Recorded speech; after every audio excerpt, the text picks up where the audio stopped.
Amados irmãos, graça e paz do Senhor Jesus Cristo, nosso amado Senhor e Salvador, a esperança nossa, a esperança da glória. Estamos aqui mais uma vez para darmos sequência, pela permissão e graça de Deus, a esses estudos que começamos a elaborar, na verdade, em vídeo, que já é uma realidade em escrita, né?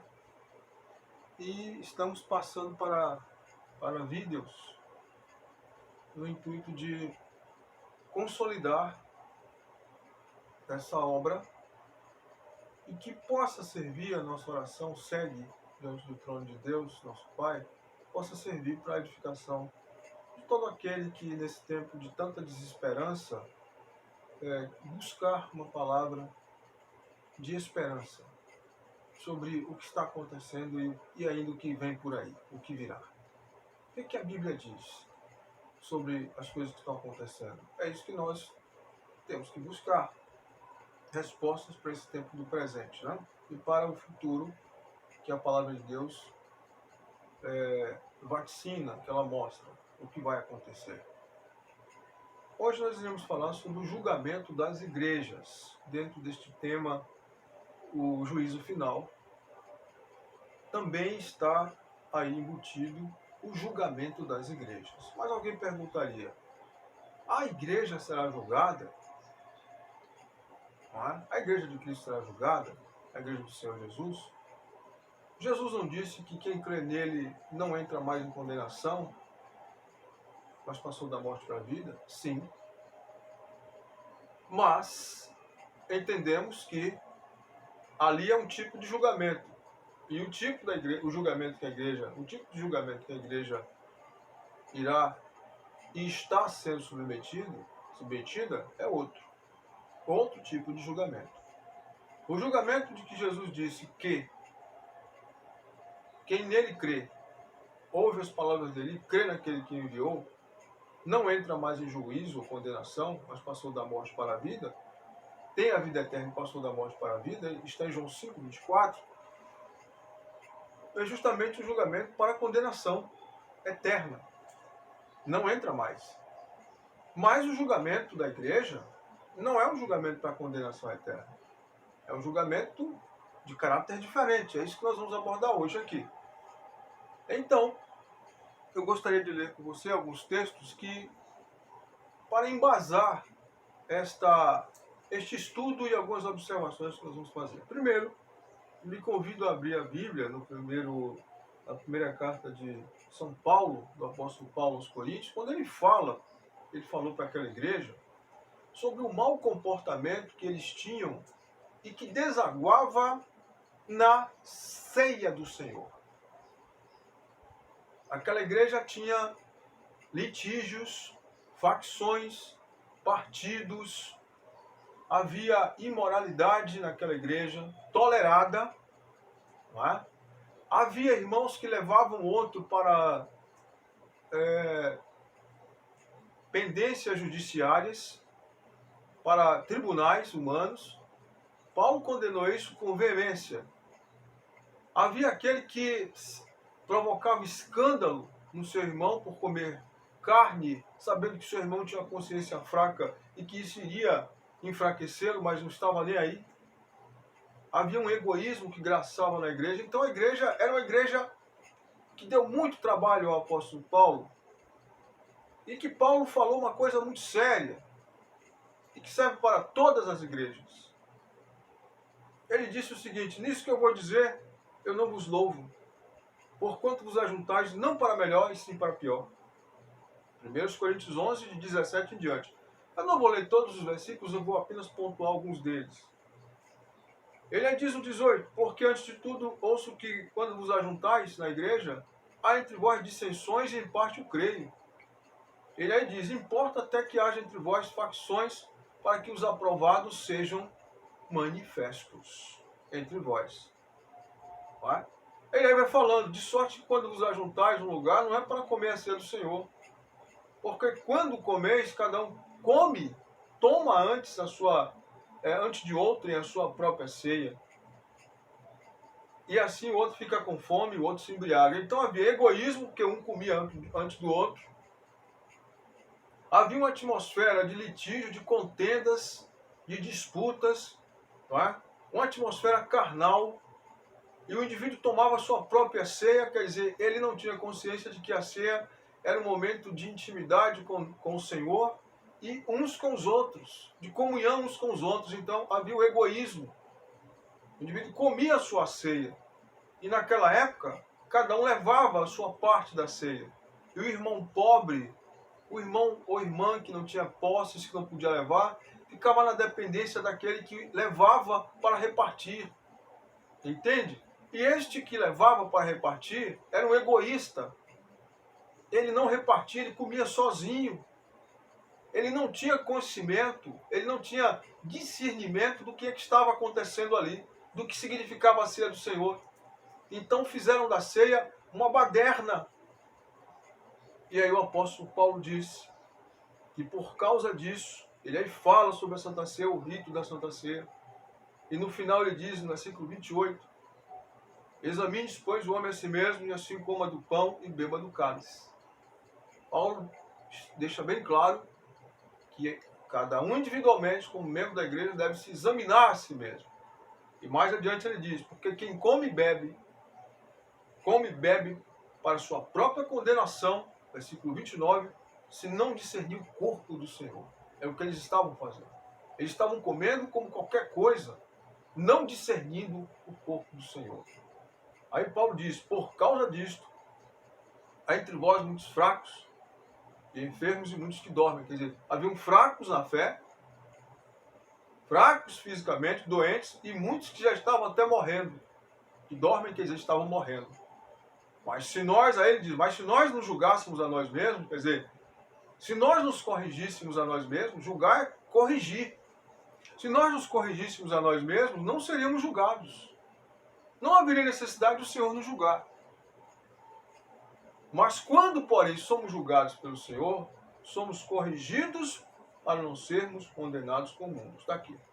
Versículos, capítulo 11, versículos 30 a 32. Então aqui nós temos uma imagem, um quadro vívido de um julgamento de Deus naquela igreja. E que serve para nós hoje e em todas as épocas.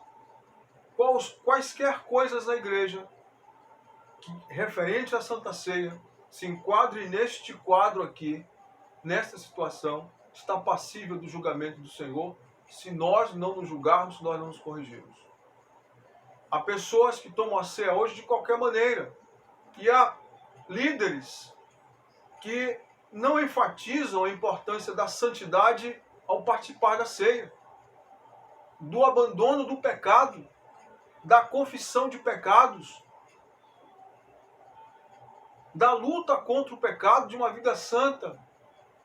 E de outra coisa, da necessidade de estar em comunhão com o outro, da necessidade de que não haja contendas, litígios, debates, da necessidade de que não hajam brigas, rixas, disputas, inimizades, porfias declaradas dentro da igreja, que maculam e que interrompem o fluxo da comunhão e que trazem ou podem trazer, se a tempo não for corrigido, se a tempo não houver arrependimento, confissão, abandono, correção e mudança de atitude, há tempo, isto, se não houver, haverá sim o julgamento de Deus.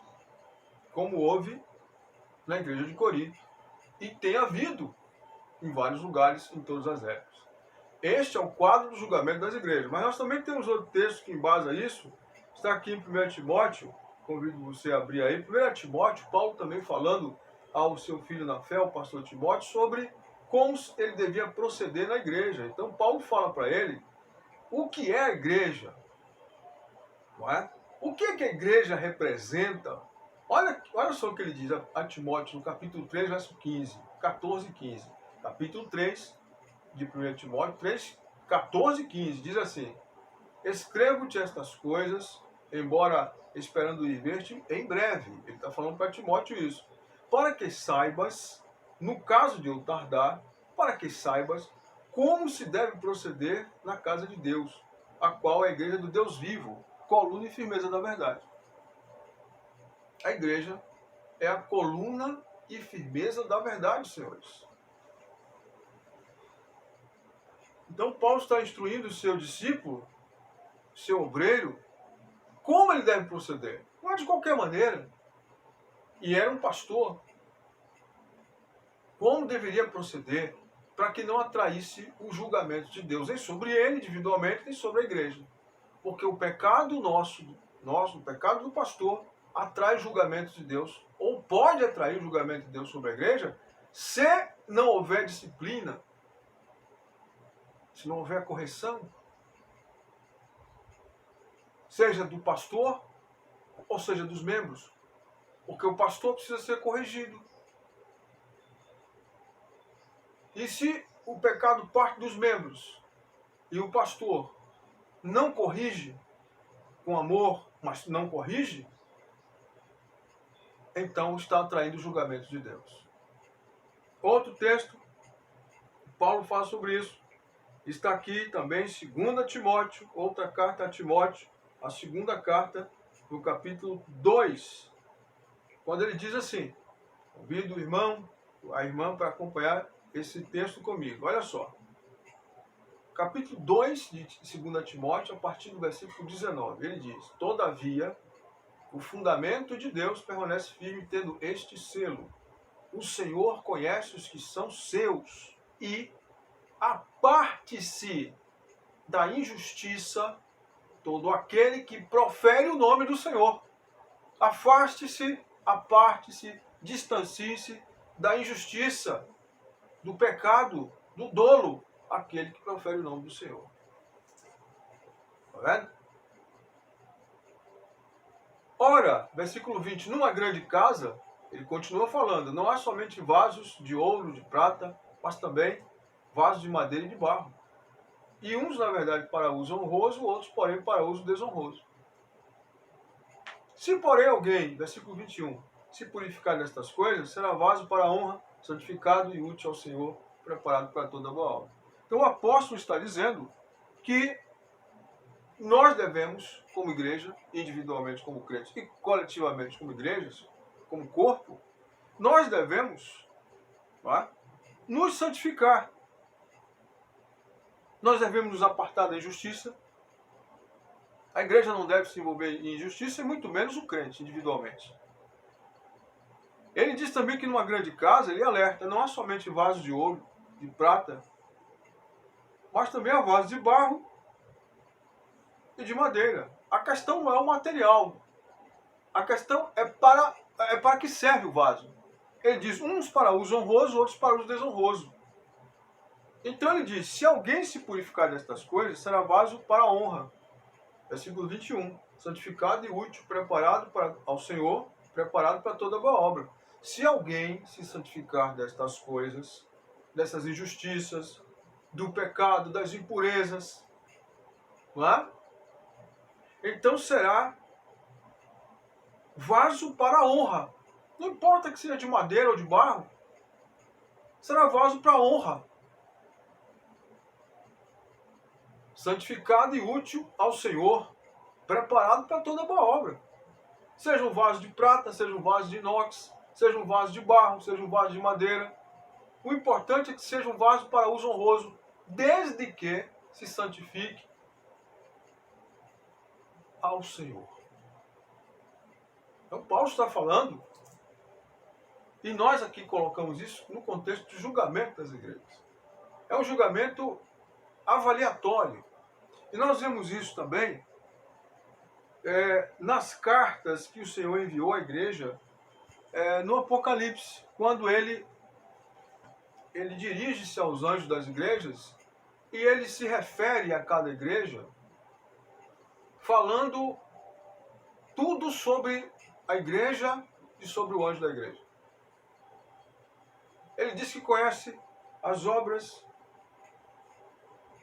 o labor, a perseverança, o trabalho, perseverança. Mas ele também diz o seguinte, eu tenho contra ti, a igreja de Éfeso, ele diz, lembra-te de onde caíste. ele diz no versículo 4, tenho contra ti que deixaste e abandonaste o teu primeiro amor. A igreja de Éfeso é repreendida, a igreja de Efeso, melhor dizendo, né, é repreendida por ter abandonado o primeiro amor. É a igreja do primeiro século, é a igreja apostólica, a igreja zelosa. A igreja de Esmirna, que estava em Esmirna, não recebe repreensões. São elogios e incentivos. Igualmente a igreja de Filadélfia. A igreja que está em Filadélfia não recebe correções, só elogios e incentivo.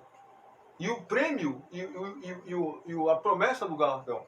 Mas a igreja de Pérgamo, ele diz, conheço o lugar em que habitas, versículo 13, 2,13, que é onde está o trono de Satanás, e conservas o meu nome, não negaste a minha fé, tal. Só que no versículo 14, veio a palavra de elogio, agora vem a repreensão, a correção. Ele diz, tenho contra ti, todavia, algumas coisas, porque tens aí os que sustentam a doutrina de Balaão, o qual ensinava Balaque a armar ciladas diante dos filhos de Israel para comerem das coisas que foram sacrificadas aos ídolos e praticarem prostituição. Então aquela igreja e o pastor daquela igreja, o líder daquela igreja, o anjo da igreja, quer dizer, o pastor daquela igreja, em Pérgamo, que era a cidade onde estava lá o trono do diabo.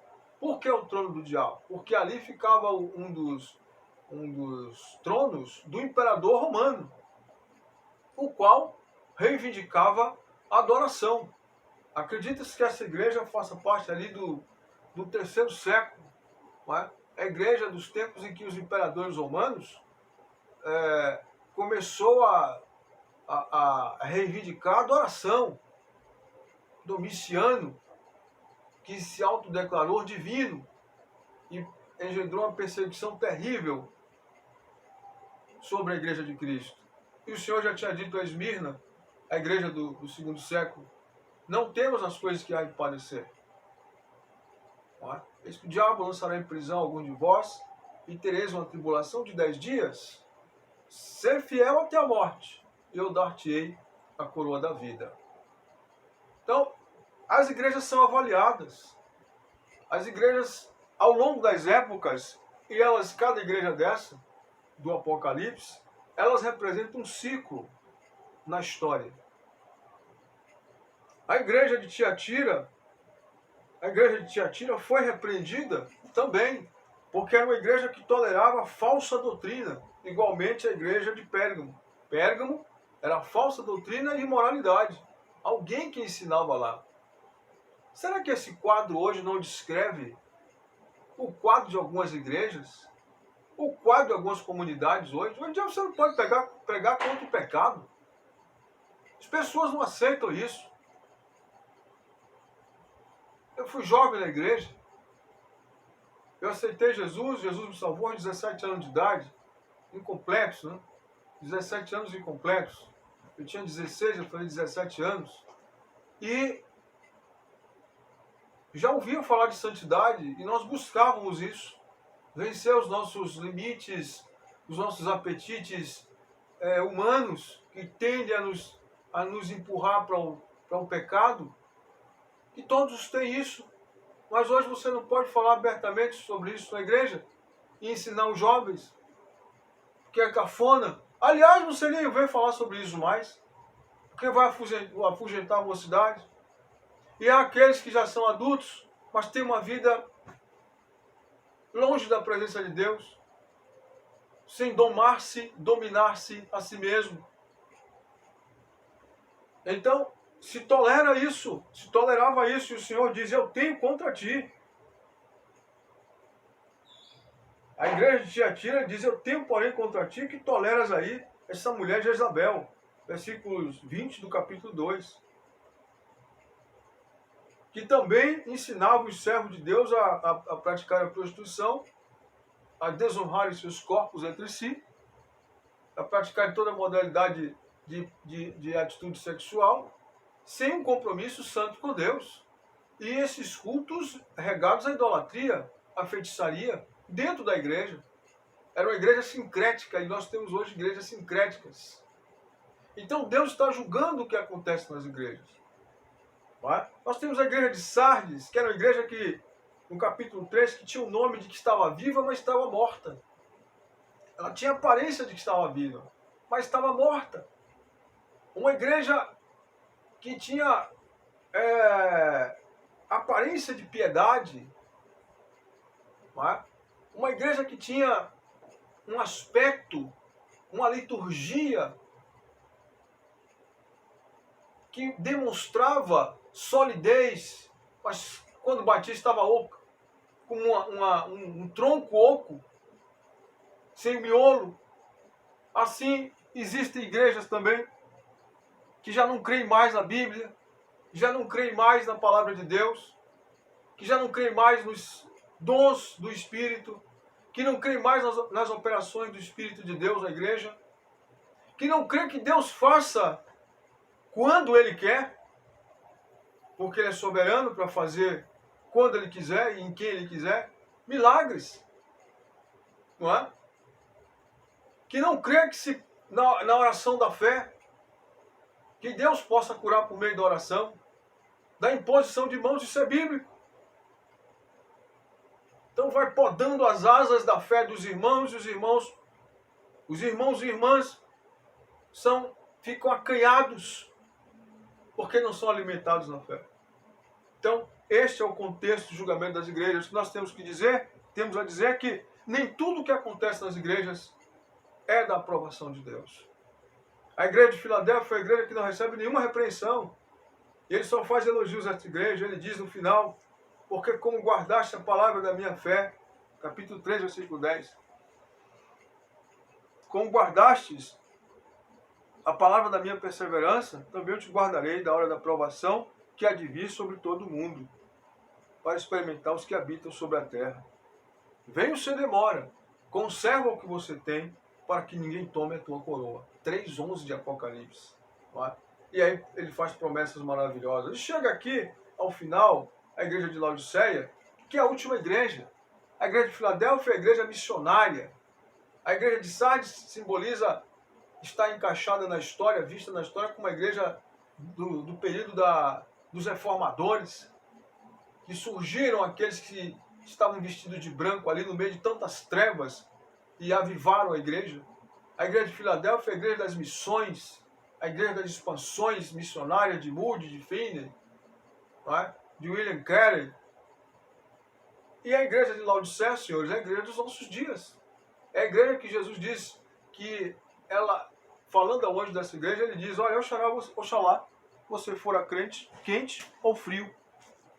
Mas porque você é morno, eu estou a ponto de vomitar-te da minha boca. É a igreja que ele diz que ele não tem elogios para essa igreja. Ele só tem repreensões. Mas ao final ele faz um convite que é o mais belo, é o convite mais profundo. Ele diz: eis que eu estou à porta e bato. O Senhor Jesus está à porta da igreja, batendo, querendo entrar.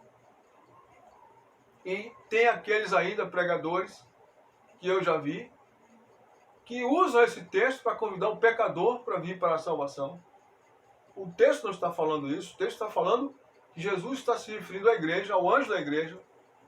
Em outras palavras, senhores, o Senhor Jesus está pedindo para entrar na vida de igrejas e de pastores. Eis que estou à porta e bato. Quem está à porta e bate é porque está do lado de fora, senhores.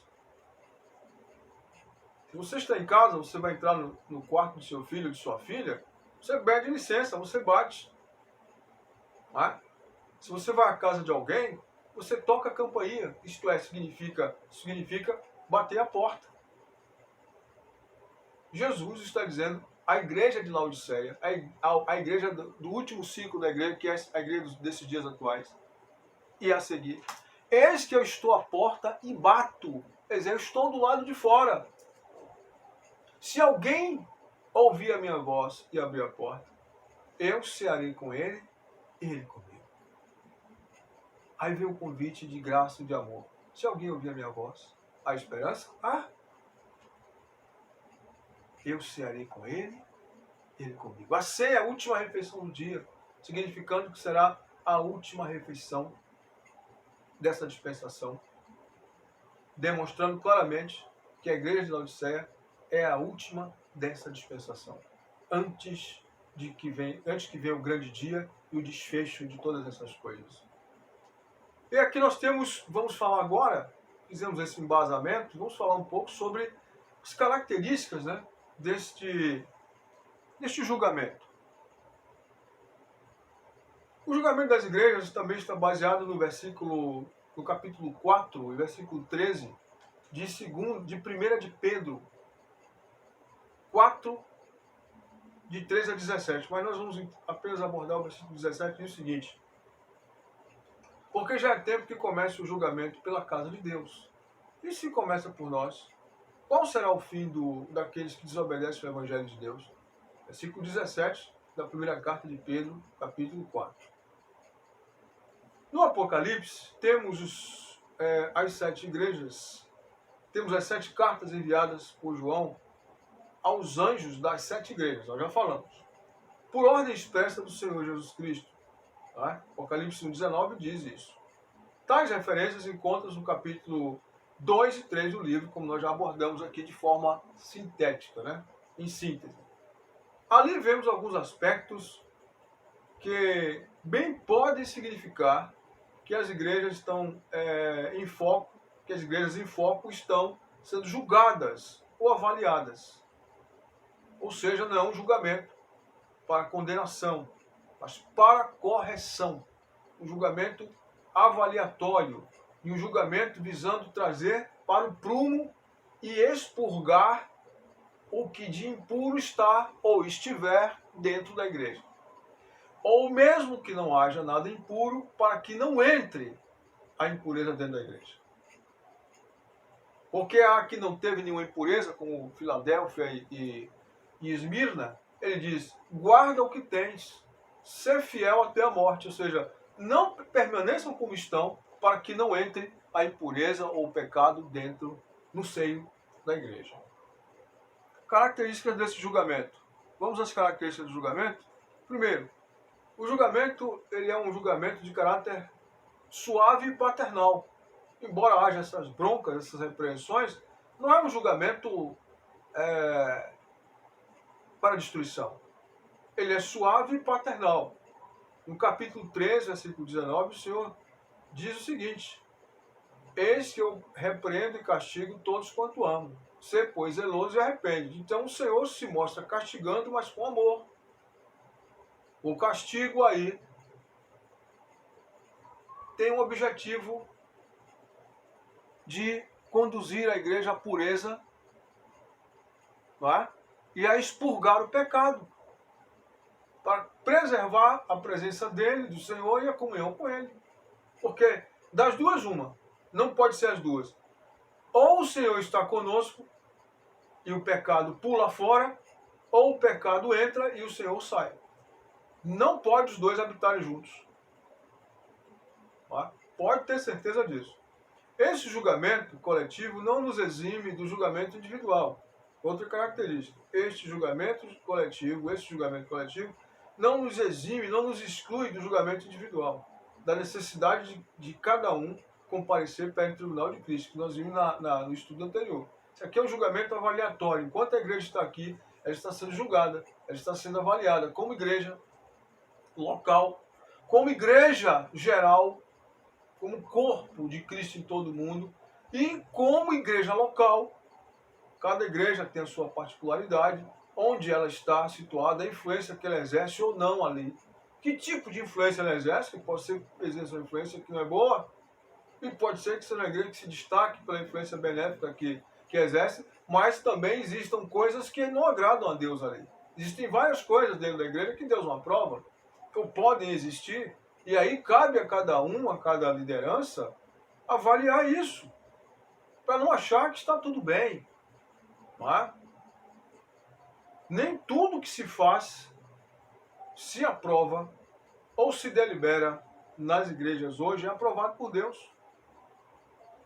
Assim sendo, se não estivermos individualmente e como igreja dentro da vontade de Deus, corremos sérios riscos. Corremos riscos. Porque primeiro vamos ser corrigidos. Mas se nós insistirmos numa resistência quanto mais ao Espírito, Há várias advertências sobre isso. Hebreus 3,15, o escritor sagrado diz: portanto, hoje, se ouvides a sua voz, não endureçais os vossos corações, como aconteceu no dia da tentação no deserto, em Massá e Meribá. Não endureçais os vossos corações. Não é? E aí também na mesma carta, no capítulo 2, diz: convém-nos atentar com mais diligência, mais dedicação para as coisas que temos visto e ouvido. Não é? Porque como escaparemos nós se negligenciarmos tão grande salvação? Não é? Está lá em Hebreus capítulo 2. Como escaparemos nós? Então a igreja passa por esse julgamento corretivo. Meus irmãos, não é novidade coisas que estão acontecendo no seio cristão. Né? Cultos hoje em dia que o indivíduo está transformando o culto como se fosse uma boate.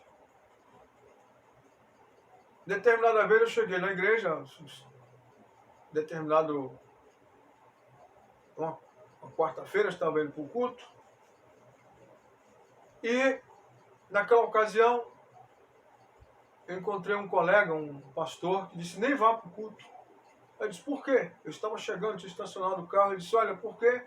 Não vai haver culto. Eu disse: como não vai haver culto? Vá lá que você vai ver, disse ele para mim. Chegando lá, eu vi o templo todo descaracterizado, tiraram o culto, no altar colocaram umas luzes, aqueles canhões de luz que se vê em palcos, né, por aí afora. E resultado, houve um culto ali para a mocidade, com um pastor que estava à frente da mocidade no ministério naquela ocasião, e o culto foi regado a luzes de boate, né? Aqueles canhões, nada contra isso, desde que se faça tudo faça com decência e ordem. Mas até gases, né? Gás de gelo seco, aqueles efeitos que se colocam ali. Então eu fico perguntando, qual é o objetivo disso? Isso vai trazer a glória de Deus? Isso traz mais a presença de Deus? Aí eu soube depois que um dos pastores da igreja, nós éramos co-pastores, né? Os pastores titulares, chamou esse rapaz, que era pastor também, a atenção. Soubemos também em outro lugar, já fora da nossa seara, que uma determinada denominação, o líder dessa denominação, ele estava dando preservativo sexual para os jovens. Preservativo para os jovens, insinuando que os jovens podiam ter atividade sexual entre si, desde que tomassem cuidado para não ter AIDS e para não engravidar a moça.